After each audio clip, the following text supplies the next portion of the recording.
waxaa maalin dhowta ka dhacay magaalada Hargeysa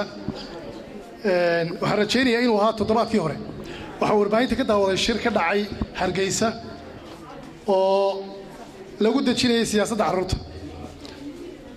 shirkaas oo aan warbaahinta ka dhageystay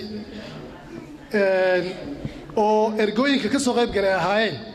ergooyinka kala socday Hargeysa iyo Gabiil iyo Awdal ama aan oran karaba galbeedka Soomaaliland baa ayaa siyaasadda halka lagu sameeyay dallad matasha carruurta Soomaaliland waa sida iyagu hadalka u dhigeen waxay halka laga dhawaaqay dallad matasha carruurta Soomaaliland runtii waa ayaan daro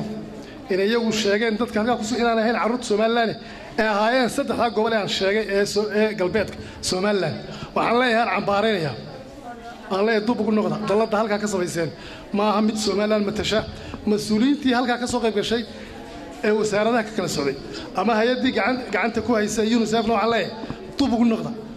ma matalo ururkaasi Soomaaliland ma matalo ururkaas waanu cambaareynaa ciddii hawshan wadana waa cambaareynaa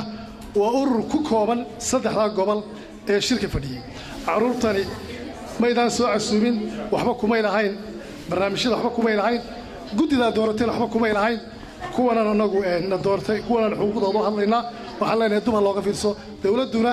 ha ka fiirsato shirarka caynkaas oo kala hay'adda UNICEF jidar waxaan leenahay gobolada bariga dub eega carruurtooda sida kuwa ugu